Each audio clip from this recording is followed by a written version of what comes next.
오늘은 아들이 아버지시라고 하는 지방교회의 이단 삼위일체론, 이런 제목으로 말씀을 전하겠습니다. 아들이, 하나님의 아들이 하나님 아버지시라고 그렇게 주장하는 지방교회의 이단 삼위일체론. 여러분이 지금 화면에 왼쪽 위에 보이는 동양인, 정확히 말하면 중국인입니다. 웨트니슬리라고 하는 이름을 가진 분인데, 이분이 이 지방교회의 보스입니다. 지난번에 말씀드린 것을 잠깐 요약해서 빨리 말씀을 요약을 해서 드리겠습니다. 이 성경이 계시한 하나님, 이 성경은 하나님의 말씀입니다. 모든 성경은 하나님의 감동으로 기록되었다고 말씀했습니다. 여기 하나님의 감동은 영어로 God breath라고 번역을 했습니다. 하나님이 숨을 쉬셨다고 하는 것입니다. 우리가 말을 할 때는 숨을 내쉽니다. 하나님이 말씀하셨다고 하는 것입니다. 모든 성경은 하나님이 하신 말씀이라고 그렇게 성경이 증언하고 있습니다.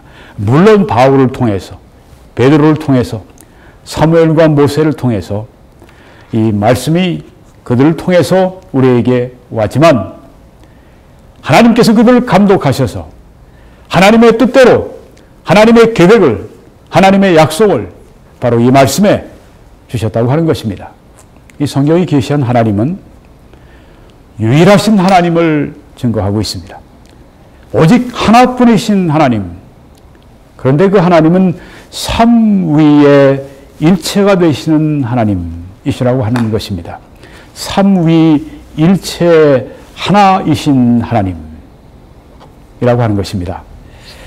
삼위, 이 위라고 하는 것은 지난번에 지성과 감정과 의지, 인격의 3요소를 갖춘 신적 존재, 신적인 분을 가리켜서 위격, 영어를 person, 그렇게 말합니다. 삼위, 그러니까 삼위는 세 분, 아버지, 아들, 성령, 지성과 지정의를 가지신 아버지, 아들, 성령, 이 세 분을 가리켜서 삼위라 그렇게 말을 합니다. 이 삼위께서 이 본문 말씀에 나타나 있습니다. 예수께서 세례 침례를 받으시고 곧 물에서 올라오실새, 여기 예수 아들이 나오십니다. 하늘이 열리고 하나님의 성령이, 여기 성령, 제3위의 하나님이 여기에 나타나십니다. 하나님의 성령이 비둘기같이 내려 자기 예수 그리스도 위에 임하심을 보시더니, 왼쪽에 지금 이 채색 유리에 아주 잘 거기에 지금 이 묘사가 되어 있습니다. 하늘로부터 소리가 있어 말씀하시되, 예수님은 지금 요단강 물에 계시고 비둘기 같은 형체로 성령이 이제 예수님 위로, 머리 위로 내려오시고, 그런데 저 하늘로부터 소리가 있어 말씀하시되, 이는 예수님을 가리켜서, 하나님의 아들을 가리켜서 내 사랑하는 아들이요 내 기뻐하는 자라 하시니라 고 말씀했습니다. 내 사랑하는 아들이라. 아들과 아버지가 DNA가 동일합니다. 그래서 예수님이 나와 아버지는 하나인이라고 말씀하셨을 때 유대인들이 분노가 폭발을 했습니다. 네가 어찌 사람으로서 하나님과 같다고 그렇게 얘기를 하느냐. 예수님은 진리를 말씀하신 것입니다. 하나님과 하나님의 아들이신 예수 그리스도는 모든 신적 권위, 영광, 능력에 있어서 동일하신 분이십니다. 하나님의 아들이 하나님 아버지보다 더 낮으신 분이 아니라고 하는 것을 성경이 우리에게 말씀하고 있습니다.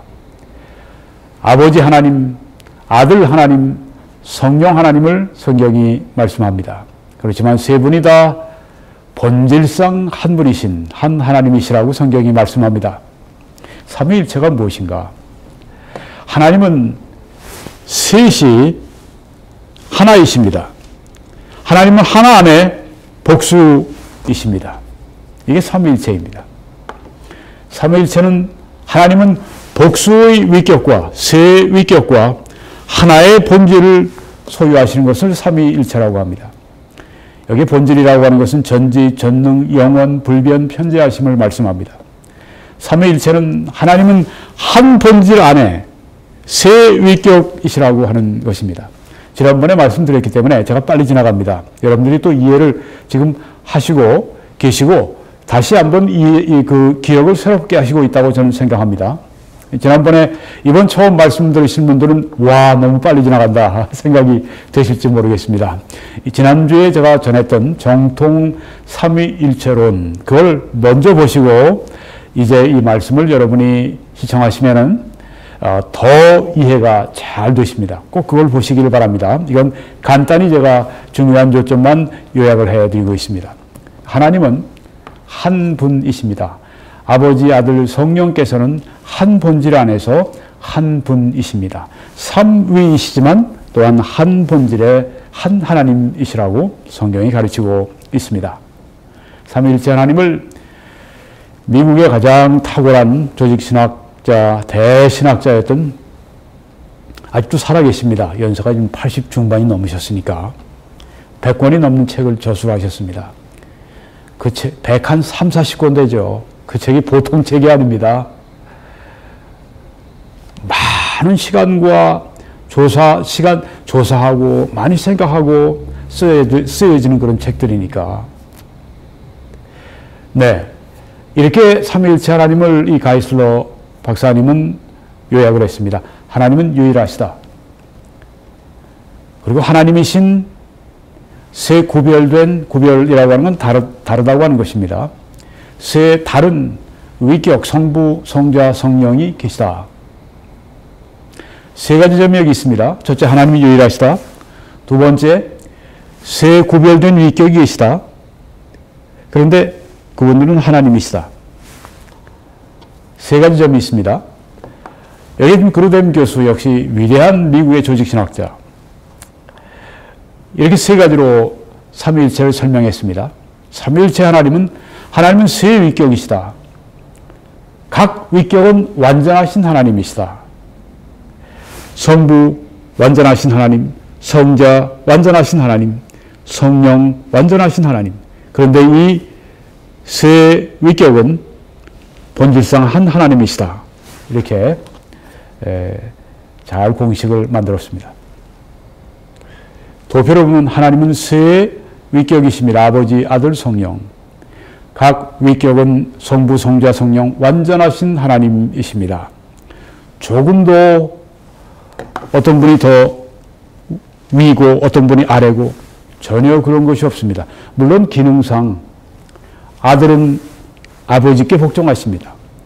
성령은 아들께서 보내셨습니다. 성령은 또 아들을 영화롭게 하십니다. 기능상 순종과 복종이 있는 것처럼 보이지만은, 네, 그렇죠. 보이는 게 아니라 그렇죠. 네. 기능상, 네. 그것을 우리가 경륜적 삼위일체라고 말하기도 하고, 기능적 삼위일체라고 말하기도 합니다. 근데 본질적 삼위일체, 본질에 있어서는 성부, 성자, 성령, 찬송이 있습니다. 성부, 성자, 성령. 그런 찬송이 있습니다. 동일하신 하나님이십니다. 완전하신 하나님이십니다. 또 성부, 성자, 성령, 아버지, 아들, 성령은 한 분, 한 하나님이십니다. 한 본질 안에서 한 하나님이시라고 하는 것입니다. 삼위, 한 본질 안에 한 하나님. 이 성경이 말씀하는 삼위일체 하나님이십니다. 하나님은 세 위격이시다. 세 위격은 구별됩니다. 아버지, 아들, 성령 다 다른 지성, 감정, 의지를 가지고 계십니다. 그래서 아버지와 아들은 구별됩니다. 다르십니다. 그런데 이 지방교회는 어떻게 주장을 하느냐. 아들은 아버지시다 이렇게 주장을 합니다. 아니 아들과 아버지는 위격이 다르다고 우리가 여태까지 그 정통신학을, 정통삼위일체론을 공부했는데 아들은 아버지다 이렇게 얘기를 하는 겁니다. 구별이 안 된다는 얘기입니다. 아들이 아버지고 아버지가 아들이야 지금 이런 얘기입니다. 그러니까 이단인 것이죠. 어디서 이 말씀을 가져오느냐 하면 이사야서 9장 6절에 이는 한 아기가 우리에게 낳고 한 아들을 우리에게 주신 바 되었는데, 근데 이 아기, 여기 나온 아들은 누굴 가리킵니까? 여러분이 그 다음 구절을 보시면 보통 아기, 보통 아들이 아닌 것을 알 수 있습니다. 그 어깨에는 정사를 메었고, 정사는 government, 정부 통치, 즉 이 말은 통치자이시라고 하는 것입니다. 왕이시라고 하는 것입니다. 요한계시록에서는 이렇게 묘사합니다. 만왕의 왕, 만주의 주라고 말씀하십니다. 만물이 그로 말미암아 생겼고 만물이 그 안에 섰다고 말씀했습니다. 그 어깨에는 정사를 메었고 그분은 통치자이시고 온 우주의 통치자, 온 역사의 통치자, 온 인류의 통치자, 우주 만물을 다스리시는 바로 그분 통치자 왕, 우주의 왕이시라고 하는 것입니다. 그 어깨에는 정사를 메었고 그 이름은 기묘자라. 그 통치자의 이름은 기묘자이십니다. 원더풀, 놀라우신 분이다. 그러니까 놀라운 통치를 하십니다. 모사라, 카운슬러. 이것은 아주 지혜로운 걸 말합니다. 그분의 통치는 아주 지혜로우십니다. 전능하신 하나님이라. 그 아들은 전능하십니다. 그 아들, 바로 그 아들 예수 그리스도를 가리키는 것입니다. 그분은 전능하신 하나님이라고 말씀합니다. 이게 바로 예수님 오시기 전에, 아들이 오시기 전에 600, 700년 전에 이사야가 받아서 예언하신 말씀입니다. 그러니까 성경은 하나님의 말씀으로 믿는 것이죠. 예수님 오시기 700년 전에 벌써 그 아기가 오실 걸, 그 아들이 오시는데 어떤 분이신가 여기 지금 성령의 감동을 통해 이사야가 우리에게 지금 이 말씀을 통해 보여준 것입니다. 또 그 왕은 영존하시는 아버지시라. 그 아들 예수 그리스도는 영존하시는 아버지시라. 이것 때문에 여기 봐라. 그 아들은 영존하시는 아버지라 하지 않았느냐. 그러니까 아들은 아버지다 이렇게 얘기를 하는 겁니다. 그 다음 한 구절이 또 하나가 더 있습니다. 평강의 왕이라 할 것입니다. 자, 이 통치자는 영존하시는 통치자이십니다. 영원히 다스리십니다. 영원히 다스려 주십니다. 얼마나 좋습니까? 이 놀라우신 왕이 우리를 위해 십자가에 피 흘려 죽으실 만큼 우리를 사랑해 주신 이 왕이, 전능하신 이분이 하나님이 우리를 영원히 통치하신다. 정말 신나는 일입니다. 평강의 왕이라 할 것입니다. 이 통치자 또한 평강으로 통치하시고 다스려 주십니다. 모든 좋은 것이 이 한 말씀 속에 다 들어있습니다. 근데 여기서 이단 교리를 만들어냅니까? 지방교회에서 뭐가 이단 교리요? 성경 당신은 안 믿어. 성경은 여기 아들이 영존하신 아버지라고 그랬으니까 아들은 아버지고, 그러니까 아버지는 아들이지. 그럼 정통 삼위일체는 여태까지 우리가 말한 모든 것이 다 헛것이라는 얘기예요. 성경에서 말씀한 모든 것이 다 헛것이라는 말씀이에요. 또 이렇게 말합니다. 지방교회에서 아들은 아버지라고 불리워진다. 여기 지금 보지 않았습니까? 영존하시는 아버지라. 따라서 아버짐이 틀림없다. 아들이 아버지라고 불리워지니까 아들은 아버짐이 틀림없다 이런 얘기예요. 그는 아버지로 불리우지만, 예수님 아들이 아버지로 불리우지만 참으로 아버지가 아니라, 그 말하는 사람들이 있다 이렇게 말합니다. 그가 아들이 아버지로 불리울 수 있었다면 왜 아버지일 수가 없냐 이렇게 얘기를 하면 사람들이 그럴 것 같은데 그렇게 생각을 합니다. 자, 그런데 그렇지 않는 이유가 여기 있습니다. 지금 우리 구약성경에서 딱 한 구절, 이사야 9장 6절에 있는 말씀 가운데 그 아기가 영존하시는 아버지라 말씀을 했습니다. 그럼 다른 성경에도 아들이 아버지라고 그렇게 표현한 게 있어야 되지 않겠습니까? 근데 신약 성경에서는 예수님은 예수님이 하신 말씀이 아들은 아버지시고 아버지는 아들이시라고 예수님이 말씀하신 적이 한 번도 없었습니다. 단 한 차례도 없었습니다. 그럼 이사야는 뭐 아들이 아버지라고 말했으니까 뭐 잘못 얘기한 겁니까? 아닙니다. 그 아들은 아버지시라고 하는 것은 이 제2위격이신 아들 예수 그리스도는 제1위격이신 아버지 하나님과 제2위격이 같은 분이다. 제1위격은 제2위격이고 제2위격은 제1위격이고 이런 이야기가 아닙니다. 그럼 뭡니까? 네, 그걸 이제 차근차근 설명해 드립니다.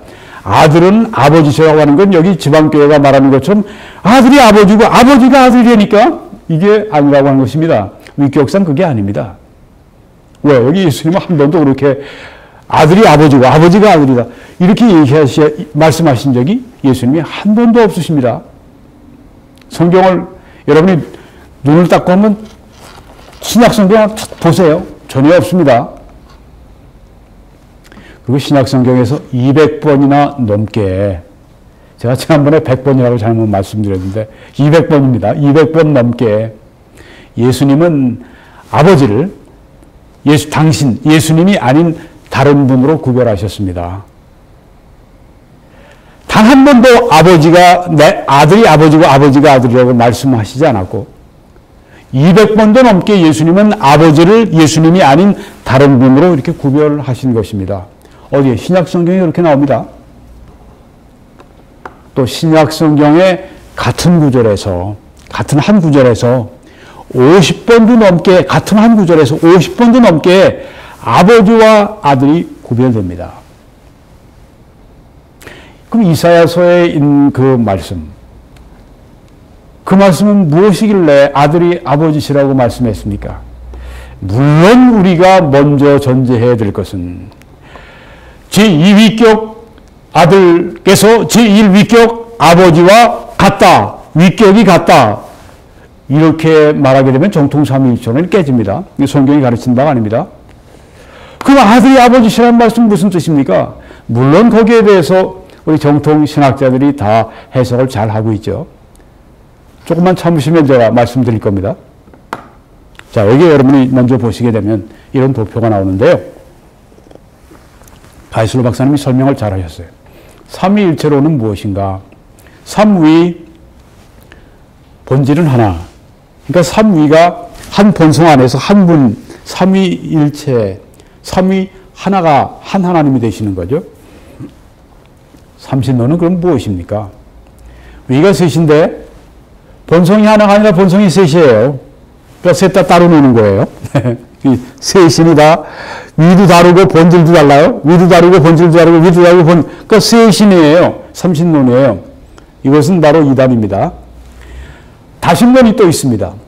이건 위격이 다수예요.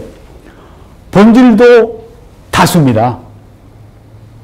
이런 신들이 참 많습니다. 힌두교의 신이 그렇고 불교, 유교는 사실 동양 철학이고 동양 윤리학입니다. 종교로 사실 분리할 수가 없는데 사회적 현상으로 그렇게 하는 것이지 실제로 따지고 보면 불교는 동양 철학이고 유교는 또 나름대로 철학이지만 동양 윤리학입니다. 자, 그 다음에 네 번째 보시면 양태론이라고 하는 게 있습니다. 양태론. 지방교회를 양태론이라고 부릅니다. 양태론 이단이라고 합니다. 양태론이 뭐길래? 양태론은 위격이 하나입니다. 본질도 하나입니다. 그러니까 일위일체네요. 맞습니다. 양태론은 일위일체라고 얘기할 수 있습니다. 그럼 이위일체, 위가 둘이고 본성이 하나, 이위일체가 되는 것입니다. 이 도표가 매우 도움이 됩니다. 제가 지난번에 신문에 글을 썼을 때 이걸 인용하니까 아주 사람들이 이걸 보고 이해가 잘 된다고 그런 이야기를 하는 걸 들었습니다. 이단 삼위일체론 무엇인가? 이단 삼위일체론이 무엇인가? 두 가지만 말씀을 드리면 삼신론이 있고 양태론, 일위일체론이 있습니다. 영어로 tritheism, modalism 그렇게 얘기를 합니다. 삼신론. 지금 이 지방교회는 삼신론과 양태론에서 어디죠? 양태론입니다. 양태론자들은 정통 삼위일체론자들 가운데 자기들과 싸우면 다 삼신론자라고 그렇게 얘기를 합니다. 네. 아주 고약한 사람들이에요. 네. 삼신론자들은 삼본질을 주장하는 게 삼신론인데, 삼위, 한 본질을 주장하는 삼위일체론자들을 양태론으로 이렇게 만들어 놓습니다. 네. 뭐 하다가 보면 이제 삼위일체론자들이 양태론자, 지방교회들하고 이제 논쟁할 때 보면 뭐 예화를 좀 이제 이 삼신론적 예화를 들 때가 있어요. 네. 그런데 이제 부주의해서 그렇게 얘기하는 것이지, 삼위, 한 본질, 삼위일체 하나님을 곧게 믿고 있는 분들이 글 쓰다가 보니까, 말하다가 보니까 좀 실수로 나간 그런 예화 같은 것들, 그런 거 가지고 기회를 잡았다 하는 것처럼 지방교회에서 삼신론자다, 삼신론자다 막 이러고 있어요. 네, 참 아주 야비하고 참 비겁한 사람들이에요. 네, 그 사람이 분명히 삼위, 한 본질, 삼위일체론자인데도 불구하고, 네, 뭐 말 한마디 뭐 그런 것 때문에 하는 걸 보는데 아주 비겁한 사람들입니다. 네, 정말 비성경적인 사람들이죠. 삼신론은 하나님 안에 분리된 세 존재가 있다고 믿는 것입니다. 분리되어 있어요. 본질이 같으면 분리될 수가 없죠. 전지전능, 영원불변, 뭐 편재, 본질이 똑같으시면 분리될 수가 없죠. 그러니까 본질이 다른 거예요. 삼위가 있는데, three person, 세 분이 있는데 본질이 각각 달라요. 그러니까 하나님 안에 분리된 세 존재, 이게 삼신론이라고 하는 것입니다. 잘못된 것이죠. 하나님의 본질 안에 세 존재가 있다. 하나님의 본질 안에 세 존재가 있으면 안 되죠. 하나님의 본질 안에 한 존재가 있어야죠. 한 하나님이 계셔야죠. 본질이 하나인데, 네. 삼신론은 이게 잘못된 것입니다. 어디서 오류가 나왔냐 하면 하나님의 단순성, 하나님 부분 조각조각 모여서 한 하나님이 아니라 하나님은 전혀 부분이 없으신 완전히 하나이신 하나님이라고 하는 것을 부정했습니다.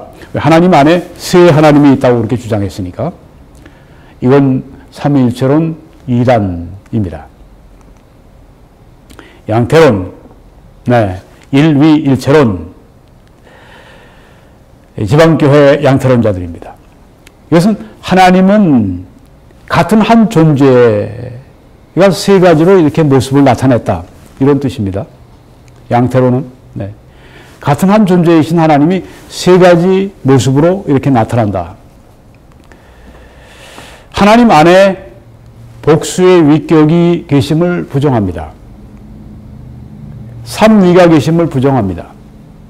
그러니까 아들은 아버지시오, 이렇게 말을 하면, 또 아들은 주는 성령이시오, 아들은 아버지시고 아들은 성령이시고 위격 구별이 없습니다.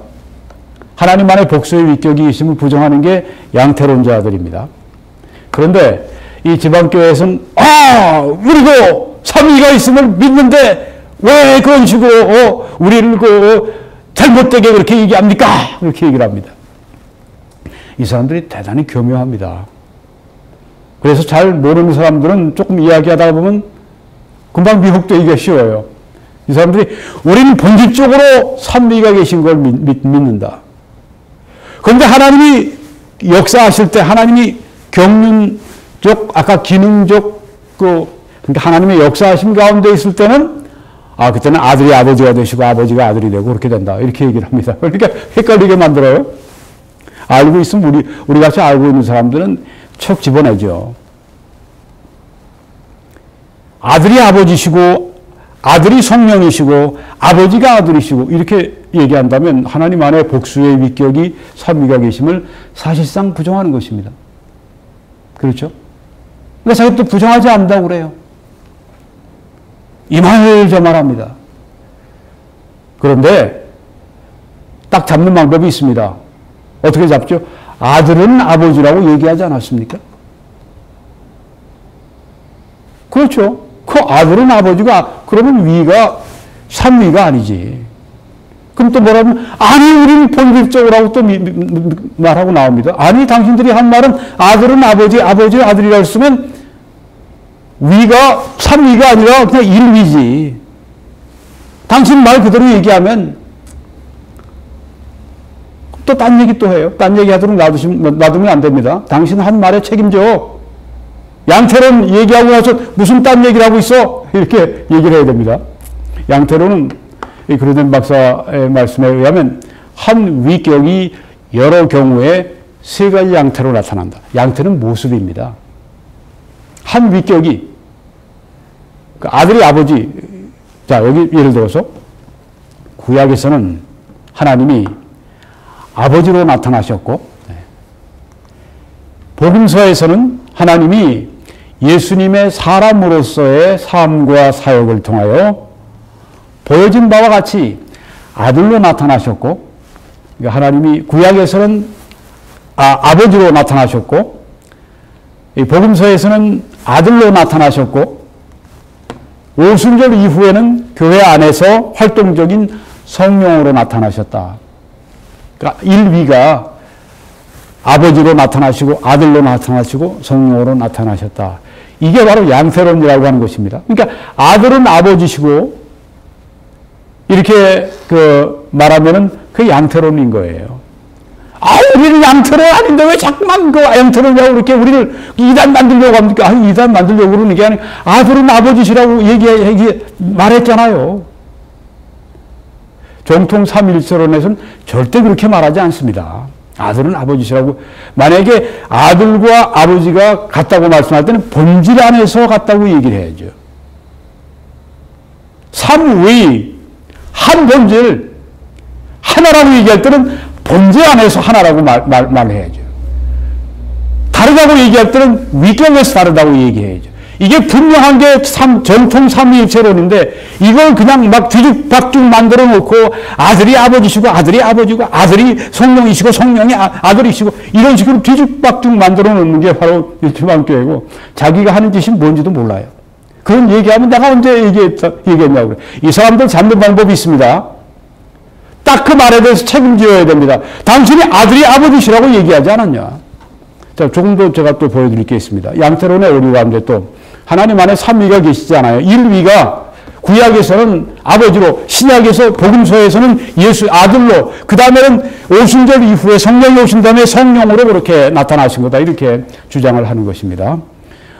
우리는 기존에 아주 그 옛날의 그 양태론과 우리는 다르다. 다르긴 뭐가 달라. DNA가 똑같은데. 지방교회. 아주 교묘하게 만들어가지만 꼴이 잡힌 거예요.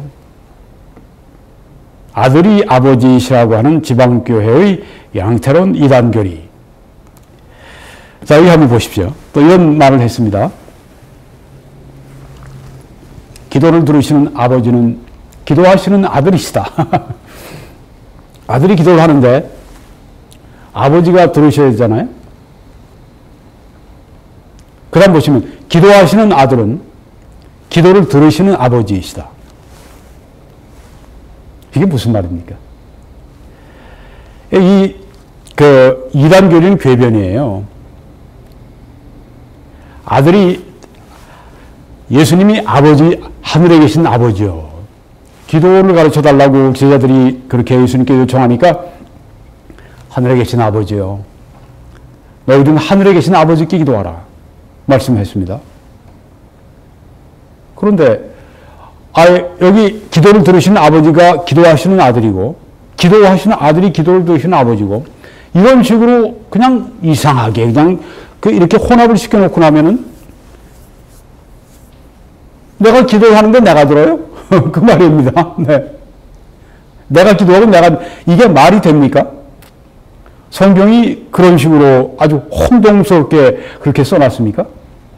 천만에요. 하나님의 말씀입니다. 성경은. 우리 이성으로 납득하고 이해할 수 있도록 하나님이 주신 것입니다.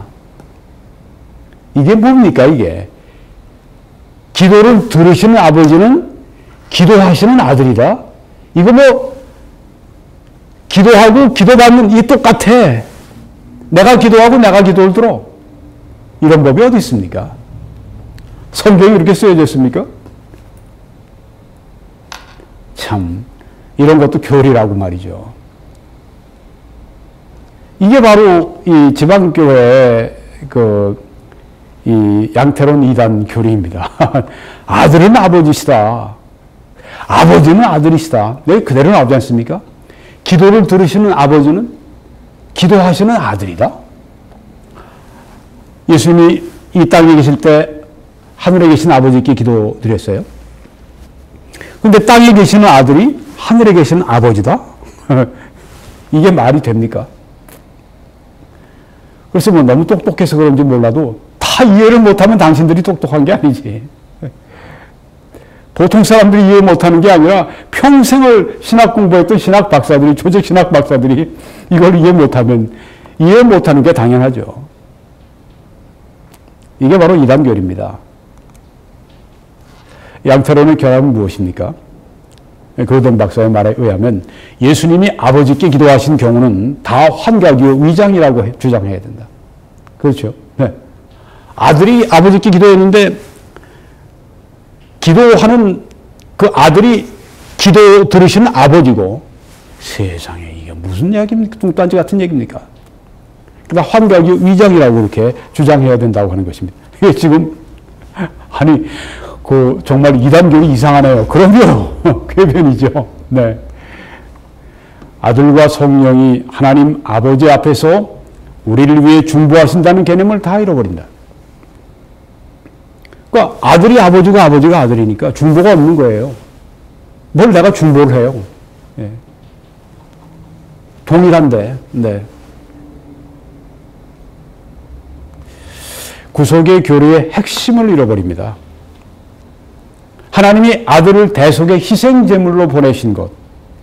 아버지가 아들 보내신 것. 근데 아버지가 아들 보내셨는데 아들 보니까 그 아버지야. 아버지가 아버지를 보내요? 성경이 그렇게 그럼 아주 성경이 그렇게 적지요. 성경이 그렇게 적지 않았단 말이에요. 하나님이 세상을 이처럼 사랑하셔서 그 아들을 보내셨다고 했습니다. 독생자를 보내셨다고 했습니다. 아버지가 나를 보내신 것은 예수님 말씀하셨습니다.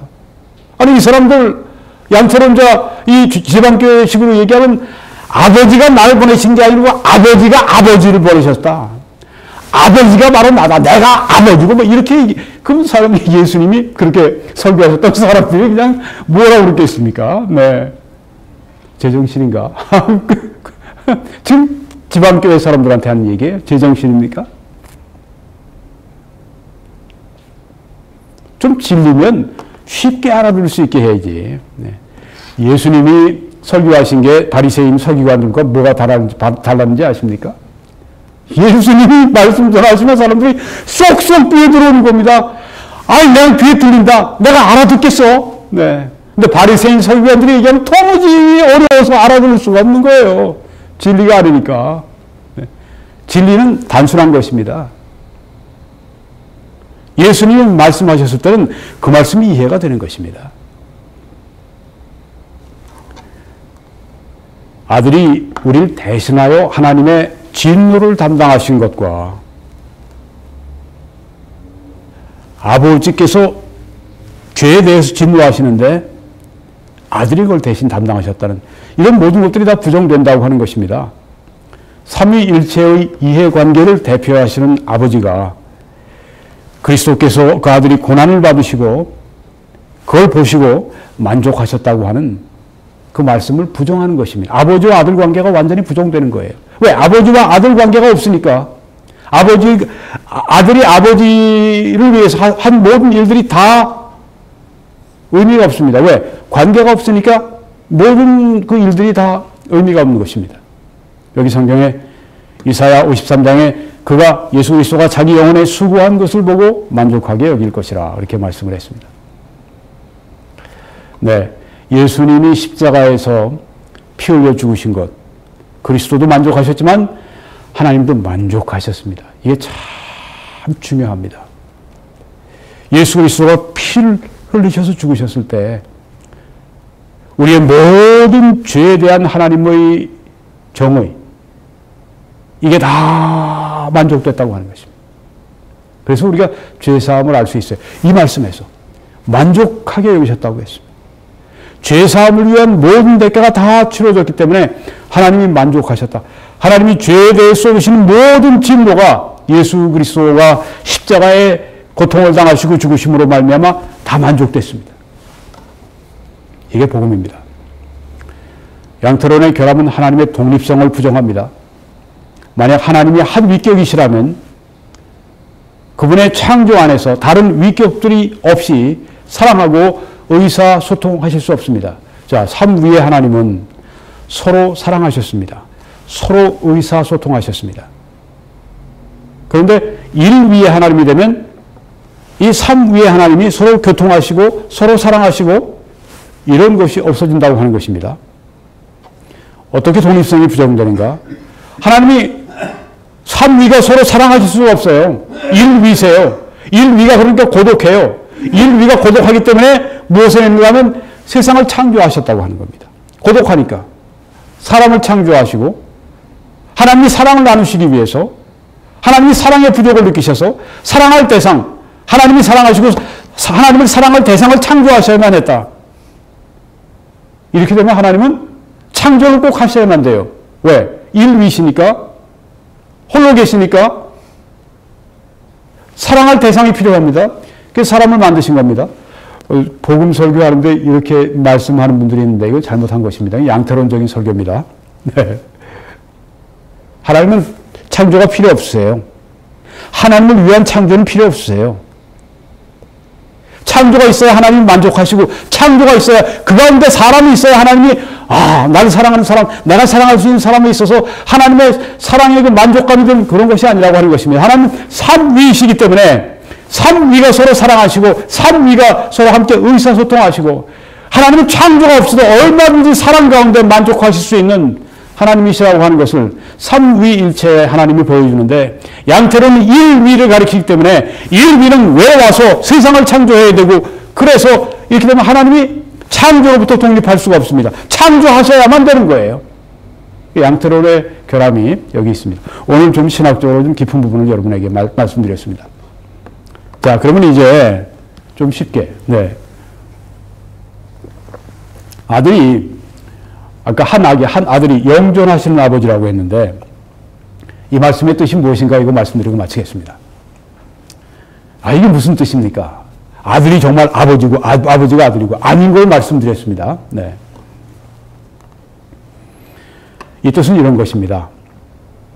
가이슬로 박사님은, 이 뜻은 예수님은 영원하시다. 아들이 영원하신 everlasting father, 이건 영원하신 아버지라는 그런 뜻입니다. 그러니까 예수님은 영원하세요. 그 다음에 아버지라고 했는데 그것은 위격이 같다. 아들이 아버지고 아버지가 아들이다. 이런 의미가 아니라 예수님은 우리들에게 영원한 삶을 주신다. 아버지는 삶을 주는 거 아니에요? 예수님 우리에게 영생을 주신다는 말입니다. 예수님이 내가 너에게 영생을 주노니 영원히 멸망치 아니할 터이요. 예수님이 영생을 주시는 영원한 삶을 주시는 분이시라고 하는 것입니다. 거기에 영존하시는 아버지, 영원하신 아버지, 예수님이 영원하시고 예수님이 거기 아버지라고 우리 말씀했을 때 그것은 바로 예수님께서 아버지가 자녀에게 삶을 주듯이 바로 예수님께서 믿는 사람들에게 영원한 삶, 영생을 주신다고 하는 그런 뜻이라고 하는 것입니다. 이 해석이 제일 좋아요. 유명한 존 칼빈이라고 하는 신학자가 있죠. 네. 이렇게 이 구절을 이해했습니다. 아들은 영존하시는 아버지, 영원하신 아버지. 이 뜻이 뭔가? 그리스도 아들은 그의 백성에게 불멸을 주시기 위해 오실 것이다. 여기 불멸이라고 하는 건 달리 얘기하면 영원한 삶인데 영생입니다. 아들이 영원한 삶을 주시기 위해 오실 것이다. 아버지라는 이름은 창조주를 뜻하는 것이다. 지방교회처럼 아들이 아버지고 아버지가 아들이고 위격이 같고 이런 이단교리가 아니라 여기 아들이 아버지와 영원하신 아버지라고 했을 때 그 아버지는 창조주를 말한다 하는 것입니다. 그 아버지는 창조주다. author, 창조주다. 그리스도는 아들은 모든 시대를 통하여 그의 교회의 존재를 보존하시며 몸 교회와 그리고 거기에 속한 개별적인 지체들 성도들에게 불멸을 영생을 부여하시기 때문이다. 네, 여기 존 칼빈이 이렇게 해석을 했는데 뭐 같은 맥락의 해석입니다. 가이슬러 박사님과 예수님은 창조주이시다. 자, 아까 가이슬러 박사님은 아버지 영생을 주시는 분이다. 그렇게 영원한 삶을 주시는 분이다. 아버지와 같이 영원한 삶을 주시는 분이다. 그렇게 해석을 했는데 여기 예수님은 창조주이시다. 뭐 똑같아요. 창조주가 피조물에게 생명을 주듯이 아버지가 아들에게 자녀에게 생명을 주듯이 예수님은 창조주시다. 그리고 예수님은 그의 백성들에게 불멸을 주신다. 영원한 영생을 주신다.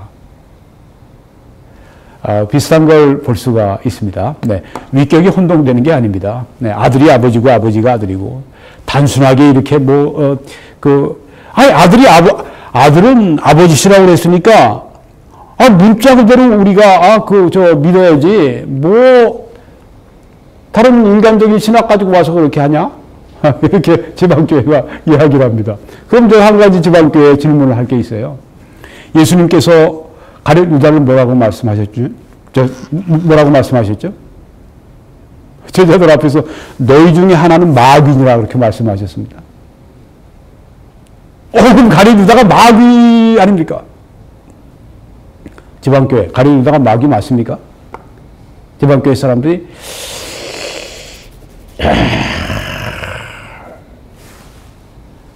뭐 아들은 아버지시라며 문자 그대로 믿어야 된다며 왜 안 믿어? 그런데 예수님 너희 중에 하나 그 가룟 유다를 말하는 건데 마귀라고 말씀해서 마귀지. 극적극적 할 필요도 없어요.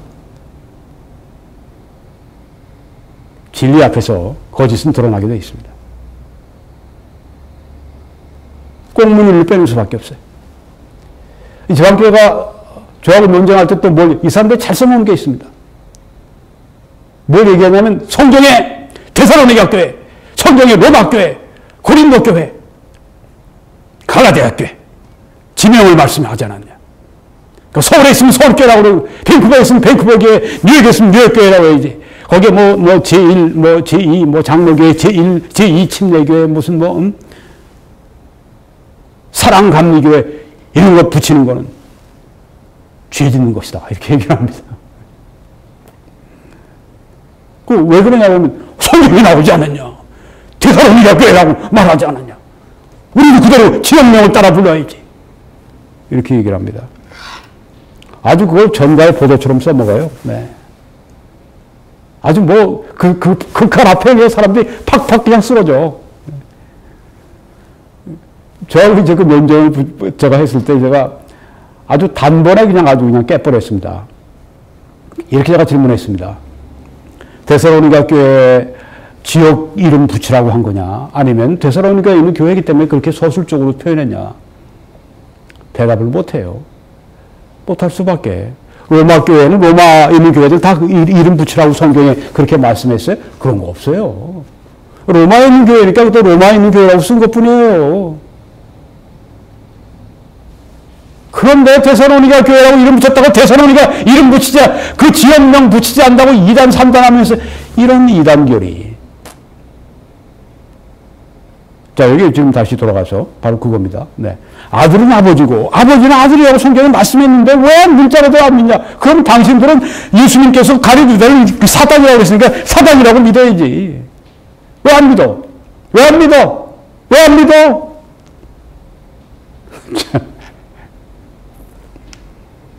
성경을 모르고 신학을 모르면 그런데 확 미혹이 됩니다. 많은 사람들이 그런 그 작전에 일반 기존의 성도들이 이제 미혹돼서 지방교회로 들어가고 그렇게 하는 경우가 굉장히 많습니다. 카일앤 델리츠라고 하는 유명한 신학자는 영존하시는 아버지라는 호칭은 그분이 영원을 소유하신 분이신 것뿐 아니라 영원토록 그의 백성을 위한 부드럽고 신실하며 지혜로운 훈련자, 수호자, 공급자이심을 뜻한다. 뭐 비슷비슷하죠. 뭐 말씀한 게. 그러니까 이것은 도표로 보면 예수님은 영원하시다. 예수님은 그의 백성을 위한 훈련자요, 수호자요, 공급자이시다. 지금 앞에 가이슬러, 또 존 켈빈, 여기 지금 카일앤 델리치, 유명한 세계적인 신학자들 다 동일한 맥락의 이야기를 하고 있습니다. 누구도 예수는 아들은 아버지시고 아버지는 아들이시고 이렇게 양태론을 말하는 사람 아무도 없습니다. 한 분만 더 말씀드리고 마치겠습니다. 알버트 반스라고 하는 분인데 히브리인들은 아버지라는 용어를 다양한 뜻으로 사용했습니다. 실제적인 아버지를 아버지라고 불렀고요. 할아버지도 아버지라고 불렀고요. 조상도 아버지라고 불렀고요. 통치자도 아버지라고 불렀고요. 교사도 아버지라고 불렀어요. 이런 배경을 알고 성경을 봐야 되는 겁니다. 그래서 구세주는 이 땅의 왕들과 달리 아까 정사를 메웠다. 통치자라고 하는 말씀이죠. 그 통치자 아들은 그의 백성을 영원히 다스리며 복을 주실 것이다. 예, 이게 바로 영존하신 아버지의 뜻이라고 하는 것입니다. 영원히 다스리신다. 그리고 히브리어 관습을 따라서 어떤 것을 소유한 사람을 어떤 것의 아버지라고 이렇게 부른다고 하는 것입니다. 예를 들면 능력의 아버지 이렇게 부르면요, 그 사람이 강한 성품이 있구나. 히브리 사람들은 어떤 사람을 지식의 아버지 그렇게 부르면요, 가리키는 그 사람이 총명하다고 하는 걸 말하는 것입니다. 또 어떤 사람을 가리켜서 영광의 아버지 그러면 저 사람에게 영광스러운 점이 있어. 어떤 사람을 선함의 아버지 그러면 저 사람에게 선한 게 있어. 평화의 아버지 하면 저 사람에게 평화로운 거야. 근데 영존하시는 아버지 하면 저 사람에게 영원성이 있어야 하는 것입니다. 영존하시는 아버지라고 얘기했을 때 무엇인가를 소유한 사람을 아버지라고 부르지 않습니까? 히브리 사람들이 영존하시는 아버지라고 했을 때 영원한 것을 소유하신 분이다. 예수님이 영존하시는 아버지다. 예수님이 영원하신 분이라고 하는 걸 표현하는 것이라고 하는 것입니다. 그래서 아버지라는 호칭은 아들과 아버지 위격이 같다는 뜻이 아니다. 이게 지금 정통 삼위일체론을 말하고 있지 않습니까? 지방교회는 아버지와 아들이 똑같다고 얘기하고 위격이 같다고 얘기하는 건 이단이죠. 양태론이죠. 일위일체론이죠. 이제 아버지라는 호칭은 아들과 아버지의 위격이 같다는 뜻이 아니다. 성경에서 항상 아버지는 둘째 위격이 아닌 첫째 위격에 사용되었다. 첫째 위격 아버지가 둘째 위격 아들이 되고 둘째 위격 아들이 첫째 위격 아버지가 아니라고 하는 것입니다. 항상 다른 구별된 위라고 하는 것입니다. 아버지라 하는 호칭은 시적인 아름다움으로 아들이 영원하신 분이라는 것을 묘사한 것이라고 하는 것이죠. 아들이 영원하심을 증언하는 구절들이 여럿이 있지만 두 가지만 제가 보여드리겠습니다. 오직 주는 영존할 것이요. 히브리서에.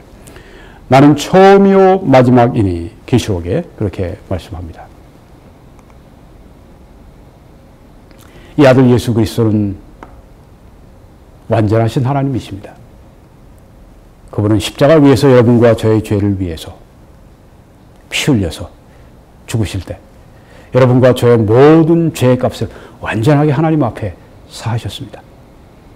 이제 그 예수 그리스도를 영접하는 자, 곧 그 이름을 믿는 자들에게는 하나님의 자녀가 되는 권세를 주시겠다고 말씀을 했습니다. 요한복음 1장 12절에 나오는 말씀입니다.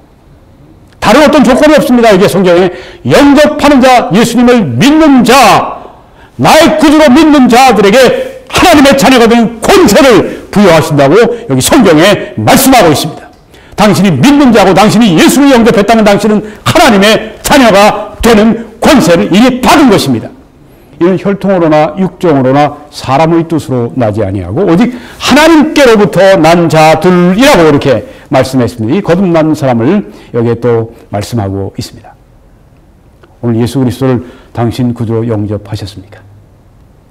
영접했다면, 믿었다면 하나님의 자녀가 되는 권세를 받았다고 하는 것, 하나님께로부터 난 자라고 하는 것, 구원받은 사람이라고 하는 것을 알고 감사하고 감격하고 기뻐해야 합니다. 그리고 그 구원은 하나님의 능력으로 지켜주시기 때문에 잃어버릴 수가 없습니다.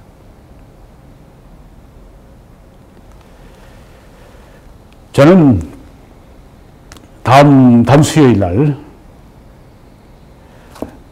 일본의 아주 고도 니코라고 하는 니코시에서 세미나 강의를 하게 됩니다. 일본에 계신 성도님, 시청자들께서는 여러분이 원하시면 오실 수 있습니다. 여러분이 보시는 사진에 저거는 이제 도쿠가와 이에야스라고 하는 일본을 통치한 쇼군, 아주 유명한 쇼군이죠. 그 사당이 지금 여기 있는데 니코시에 있습니다. 제가 한 20여 년 전에 제 남동생과 함께 여기에 갔던 기억이 나는데, 여기에 이번에 제가 우리 세계 한인 기독교 이단 대책 협회 모임이 있고 총회가 있는데, 세미나가 있는데 제게 이제 강의를 하나 하라고 부탁을 하셔서 제가 하게 됩니다. 저는 거기 신학자 자문위원으로 활동하고 있습니다. 이번에 기독교 교리에 관한 그런 강의입니다. 그래서 기독교인들은 관심이 있으실 거고, 또 혹시 이제 애국 시민들 가운데 저하고 이제 일본에 제가 한번 왔는데 한번 좀 만나고 싶다 하는 분들은 오셔도 괜찮습니다.